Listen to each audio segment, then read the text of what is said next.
Hiya guys, Freddy here. Welcome back to another The Path to a New Edition. Because Wizard of the Coast have kind of surprised us with a new playtest package. You see, this one is a bit different from the last. During the last one, I spent a lot of time complaining that playtest package 7 was very much about refining what had come in the earlier playtest packages. They were just going through and responding to the feedback they'd received and smoothing out various elements. Elements which hadn't been liked a lot, they were trying new versions of, but it was kind of bereft of any new ideas. They were very much just going over old territory here. And I was a bit disappointed because we've still got a few of these to go. And playtest packages to me should be about throwing things at the walls and seeing what sticks. And that's kind of what they've done this time. In this playtest package, number 8 I believe it is, they have bastions and cantrips. Well, the cantrip section is just a few new cantrip spells. They've refined them. That's nothing special. But the bastions is something brand new. This is a taste of material for the Dungeon Master's Guide instead of just the Player's Handbook. Whereas all the previous ones have been about improving the Player's Handbook, this is a new edition. And it's kind of totally new for 5th edition. It's bastions, it's player homes. At 5th level, you can get yourself a bastion. The Games Master's asked to include it in play, so perhaps they win a plot of land that they can start building on, perhaps they gain access to an old crumbling building that they can fix up. And the bastions are something that provide them with support and provide adventure ideas, but also they have to put some work into. So we've got bastions, a location which belongs to a player character, a home, a stronghold, a place of power that the character nurtures and develops over the course of a campaign. And going through it, how you gain it. You gain one at level 5 and it powers up. And every 7 days you get a bastion turn, in which the player can ask the bastion to work on things, depending on what rooms and facilities they have had built into the bastion as they've constructed it. And as they go up in levels, they will get more of these. And it can be things like gaining new magical items. Now, obviously, there's a chance that it's not working, there's a chance of not getting something very interesting, but it can work out for the players. It suggests that you don't really need to be there. They occur every 7 days, but it can be when the players return after being away adventuring for 7 days, or it can be when they're in residence for 7 days. Characters are adventuring near their bastion, spending every night in it. It's been a week since your last bastion turn, so you can take a new one now. And the bastion turn involves them getting things, but also events can happen. We'll come to that. As the bastion gets up, it generates bastion points. And the bastion points can be used for different purposes. So spending bastion points, gaining magical items. You can get common ones. You need 20 bastion points for that. Uncommon, rare, very rare, legendary items for 700. Characters who have reached level 20 can use bastion points to acquire a magical item each time they earn a bonus feat. Other uses of bastion points. They can spend points to ensure their word of their heroic deeds spread throughout the region. The next 7 days, the character has advantage on all charisma checks while within 50 miles of their bastion. So they've become famous in an area. Some of these abilities that it's granting are really pretty interesting and build into the storyline fantastically. So we go on to bastion facilities. So it talks you through facility space, whether it's cramped and only has 4 squares, roomy 16, or vast 36. So that accounts for how much you can cram into it. You've got basic facilities, so closets, doors and windows, corridors, ramps, staircases, defensive walls. 2 or more players combine their bastions, so the party can have one massive bastion between them all. And you've got basic facilities, so a bedroom, a courtyard, a dining room, a kitchen, a parlour, a storage room, and a washroom. But you only have access to some of these. So a level 5... it starts with 2 free bastion facilities. Bastion facility comes with non-magical furnishings and a decor appropriate for it. And then you can add ones. So you want to add a cramped bathroom extra, It'll take 20 days and cost you 500 gold. Roomy ones cost 1,000 gold, 45 days. Vast cost 3,000 and 125 days. And you can enlarge them, which will take the remainder. So the difference between a cramped and roomy is 500 gold pieces and 25 days. So improving cramped to roomy, 500 gold, 25 days. And then you've got special facilities, and these are the ones which do interesting things. So it talks about how much space it takes, hirelings, because it requires people to operate. On a bastion turn, a character in their bastion can issue special orders to one or more of their bastion's special facilities. It can craft, it can empower, it can harvest, it can maintain, it can recruit, it can research, or it can trade. So making money for you if you've got a facility that can trade, or it can be powering something up. And it depends on all the different things. We've got a list here of the special facilities, but it goes into more detail further on. So you can have an arcane study, which can craft an arcane focus or craft a book. Or it can cast identify, which makes a lot of sense. You've got a study, you can take a magical item into it, and you can study that item and identify what it is.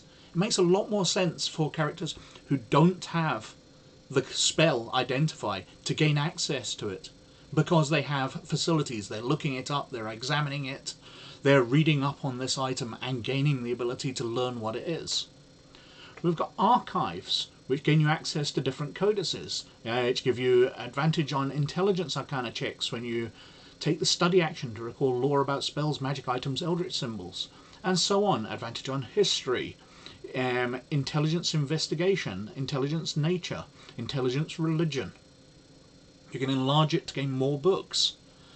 We've got armories, so they have basic equipments, and they can arm the people, the hirelings that you have, to make your bastion more defendable.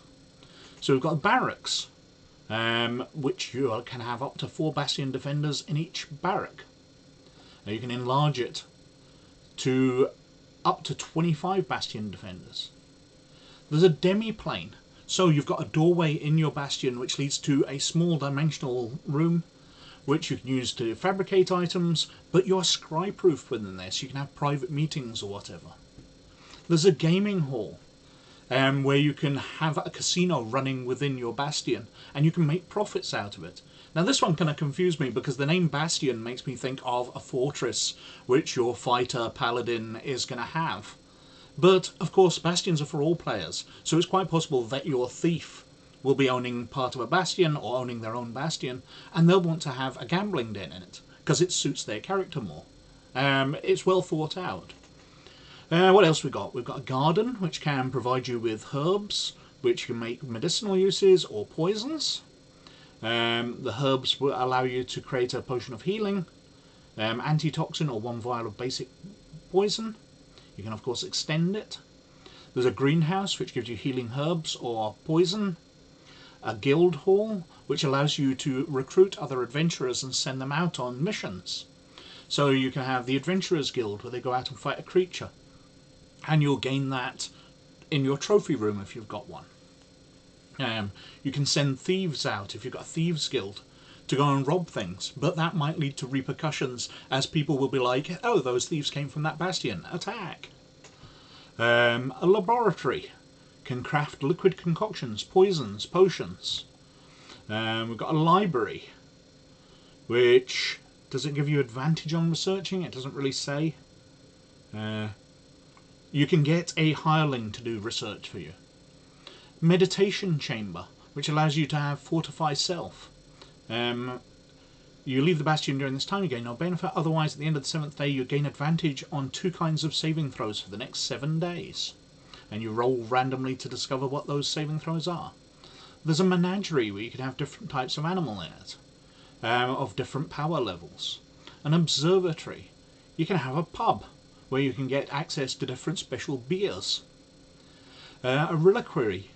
You can cast Greater Restoration 7 days without spending a spell slot on material components. A sacristy, where you can craft holy water or a sacred item. A sanctuary, where you can get healing word, sacred focus. Your Sanctum, which has Heal or Sanctum Recall. You cast Word of Recall, you make your Sanctum the destination. A Scriptorum, you can craft book replicas, paperwork, scrolls. A Smithy, you can craft ammunition or simple weapons, armour or equipment, martial weapons. When I say you can craft them, you've got hirelings doing this work while you're out adventuring. Stables, where you get a riding horse, or 2 ponies and 2 mules. A storehouse, a teleportation circle, which kind of confused me a bit, but it allows you to recruit a mage or archmage to teleport in to do certain things for you.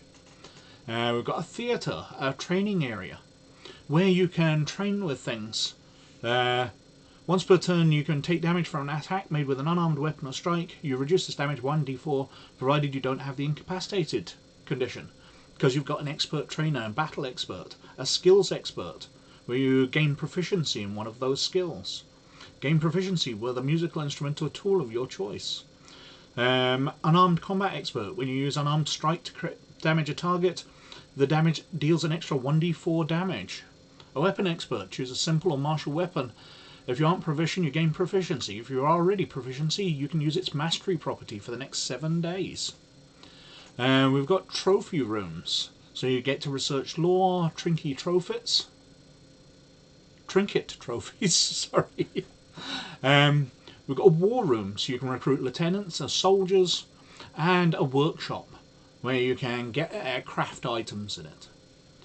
If a character has used no orders to their bastion for a number of consecutive bastion turns equal to the character's level, so a number of weeks, basically 7 days is a bastion turn, so a 5th level character can go 5 weeks without returning to their bastion, or the hirelings abandon it because they're not getting paid, they're not getting commanded, so they leave the place and it falls into ruin. If you're up to 20th level, then it's 20 weeks. Bastion events. Now, every bastion turn, there's an event which happens as well. On a 1 to 9, nothing significant happens. On a 10, it gets attacked. 11 or 12, some hirelings leave. You've got refugees, friendly visitors, request for aid, honoured guests, extraordinary opportunities, criminal hireling. That means one of your hirelings turns out to have a criminal past, and you can keep them on, or you can sack them and replace them, however you want to deal with it. Magical discovery, and these are all detailed over the next couple of pages. So, magical discovery. Your hirelings accidentally discover or create an uncommon magic item of your choice. Magic item can't be a suit of armour, a shield or a weapon, and its magic is temporary. Its properties start to function when you claim the item and last until the start of your next bastion turn, after which the magic item turns to dust. So that's all really cool. You know, you're going up in levels, you're channeling your money into building new rooms, enhancing your bastion. It becomes a sink for the cash, which 5th edition Dungeons & Dragons hasn't had and has sadly lacked. It's been one of the big things which hasn't really been part of the game, or the core game, since about 2nd edition. And that's great. It's giving your players something to do, instead of just going out and getting treasure, and then what do they do with it? Because you can't really buy powerful magical items, you need to go out and adventure for them. So you end up having tens of thousands of gold pieces just sitting around. Whereas with this, you're enhancing your base, it's giving you extra abilities, it's giving you advantage on rolls, it's giving you extra skills and proficiencies, it's giving you extra magical items. And you're hiring hirelings to defend it when it's attacked when you're away. It becomes a wonderful sink of this money you're getting and a reason for you going out and adventuring. Fantastic stuff. As I said before, it's something that I hoped, or I really wanted, return to Dungeons & Dragons, which has been missing for the last 20 years. It's probably in some source books and things, but it should be part of the core game, because it gives a reason for that higher level adventuring. Now the rest of the booklet is revised cantrips. So we've got things like spell updates. Acid Splash now creates a 5-foot radius sphere, can affect any creature it's caught in. What else we got? Friends now forces the target to make a save against being charmed briefly. Shillelagh now improves at higher levels. They're just minor tweaks. The standard spell upgrades that they've been doing throughout all of these. Some people might like them, some people will dislike them. but it's only a couple of pages. It's the minor part of this booklet. The Bastion part is absolutely fantastic. Really what I wanted them to be doing all along. It's taken them 8 playtest packages to start to get to interesting stuff which really enhances the game. But well done them. I hope it carries on through. They seem to make it, in the video which accompanied the release of this, sound like it's definitely going to be added. It's just a matter of ironing out the kinks in it. But I hope that it doesn't get downvoted out of existence and they decide to drop it, because this really should be part of the core game. But anyway, I've been muttering on for ages as usual, so thank you very much for watching. But as always, most of all, you look after yourselves, and I'll catch you later. Bye now.